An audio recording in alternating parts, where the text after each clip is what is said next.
Donald Trump कहते हैं कि ईरान को तो ऐसा फोड़ दिया है कि कुछ बचा ही नहीं। फिर ये कहते हैं इतना बड़ा हमला करूंगा कि ईरान की ताकत घट जाएगी। तो भाई जब सब उसका ताकत निचोड़ चुके हो हमले कर करके, तो अब कौन सा ताकत निकाल रहे हो? बोलो ना कि तुम्हारी इज्जत जो है वो मिट्टी में मिल रही है।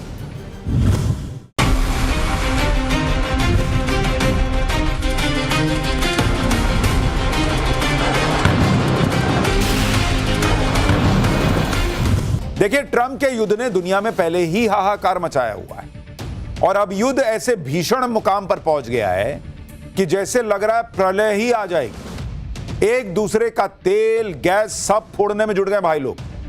तेल गैस ऐसी चीज है बॉस जिस पर पूरी दुनिया टिकी है। ईरान युद्ध की वजह से पहले से ही दुनिया की 20% तेल गैस सप्लाई रुकी पड़ी है। अब अगर तेल गैस का जहां से प्रोडक्शन होता है वहीं पर बम गिरने लगे तो सप्लाई करने के लिए तेल गैस मिलेगा ही नहीं आपको। ईरान अमेरिका इजराइल जंग 1 महीने होने से करीब करीब 1 हफ्ते ही दूर है। जंग के रुकने या थमने के कोई आसार अभी नहीं दिख रहे।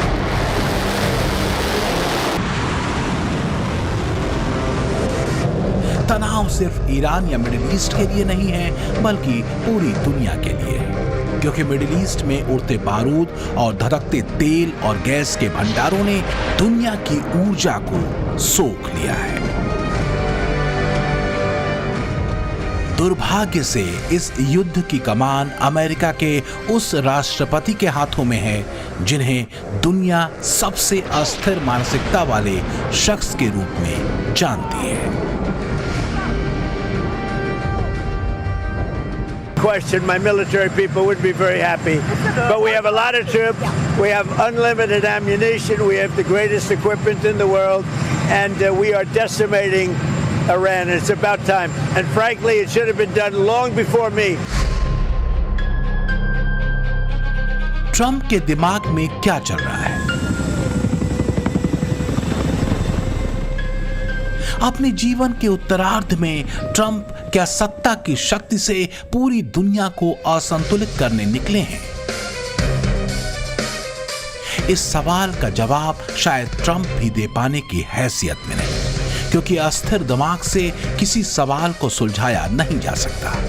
और फिर ये तो युद्ध है।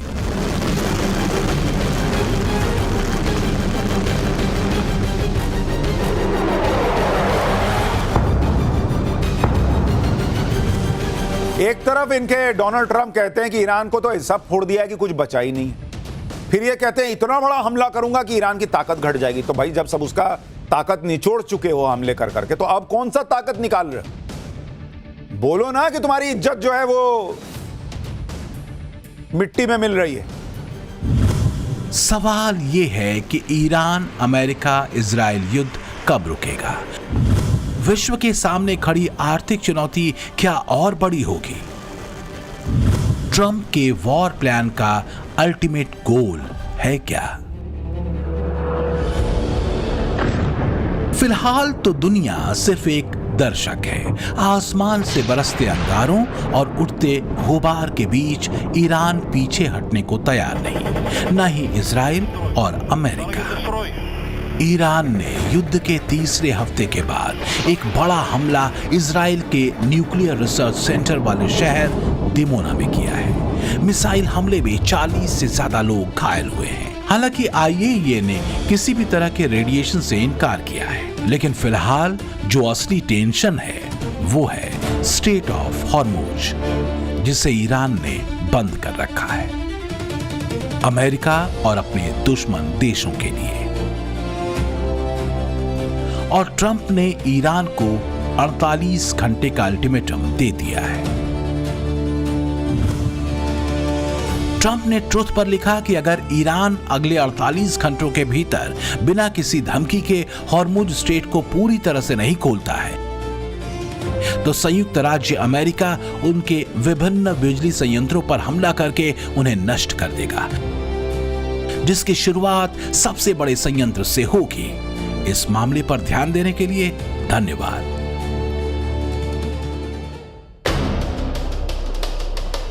क्या ये ट्रंप की सिर्फ गीदड़ भभकी है या वाकई ट्रंप ऐसा करने जा रहे हैं? अगर ईरान ने हॉर्मुज स्ट्रेट को नहीं खोला तो क्या होगा? लेकिन ऐसा करना ईरान के लिए दुनिया पर बनाए गए प्रेशर को कमजोर करने जैसा होगा और इसके बाद एक तरह से ईरान को अमेरिका और इजराइल के और घातक हमलों के लिए खोल देना होगा, क्योंकि हॉर्मुज स्ट्रेट को ईरान अब तक एक शील्ड की तरह इस्तेमाल कर रहा है। हॉर्मुज स्ट्रेट को बंद कर ईरान की कोशिश अमेरिका और इजराइल पर वैश्विक दबाव बनाने की है। हॉर्मुज स्ट्रेट बंद होने से तेल की कीमत जो पहले 70 से 75 डॉलर प्रति बैरल थी, वो 110 से 126 डॉलर प्रति बैरल तक पहुंच चुकी है। एक्सपर्ट कह रहे हैं कि अगर हॉर्मुज स्ट्रेट लंबे समय के लिए बंद हुआ तो दुनिया ग्रेट डिप्रेशन में फंस सकती है।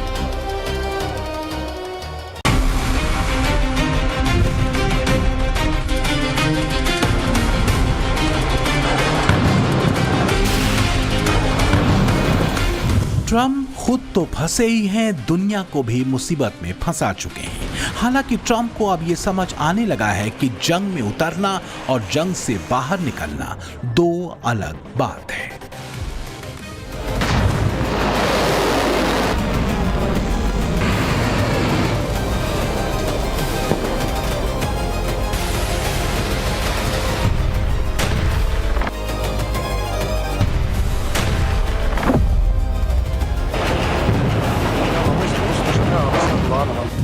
भारत के भीतर बैठकर जो लोग सस्ते और हल्की टिप्पणियां ऑपरेशन सिंदूर को लेकर करते रहे, ये तस्वीर उनके लिए भी है। बीते 4 साल का ये रिकॉर्ड देखें जो बड़े और गंभीर संघर्षों की है। 24 फरवरी 2022 को रूस यूक्रेन जंग शुरू हुई थी जो अब तक जारी है, जबकि पिछले साल अप्रैल में हुए आतंकी हमले के बाद भारतीय सेना ने पाकिस्तान में ऑपरेशन सिंदूर चलाया। पाकिस्तानी सेना को जमकर पीटा और फिर पाकिस्तान के गिड़गिड़ाने पर सीज फायर भी हुआ और भारत युद्ध से बाहर निकल गया। जबकि ईरान इजराइल अमेरिका युद्ध 28 फरवरी को शुरू हुआ था और अभी तक जारी है और आगे ये कब खत्म होगा नहीं मालूम।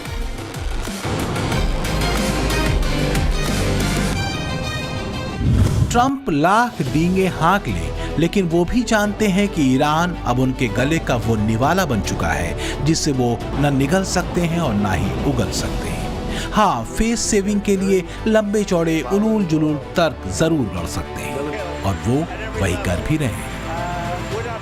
We're asking for a lot of reasons beyond even what we're talking about in Iran. This is a very volatile world, and the military equipment, the power of some of this weaponry is unthinkable. You don't even want to know about it. Oh, you could end this thing in 2 seconds if you wanted to, but we are being very judicious.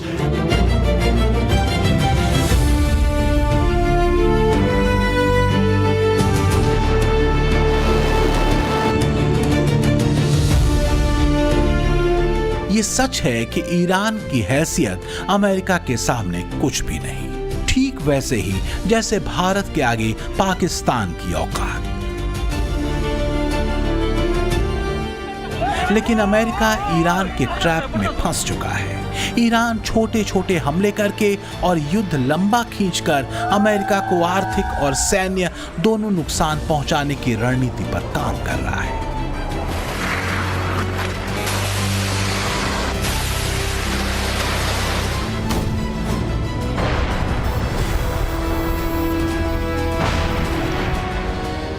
Operation सिंदूर के दौरान पाकिस्तान भी यही करना चाहता था, लेकिन भारत ने अपने टारगेट हिट किए, पाकिस्तानी सेना के एयर बेसेस को तबाह किया, अपना गोल अचीव किया और पाकिस्तान के सीज़फायर चिल्लाने पर भारत युद्ध से बाहर भी निकल गया। लेकिन ईरान की रणनीति ने ट्रंप को मकड़जाल में फंसा लिया है।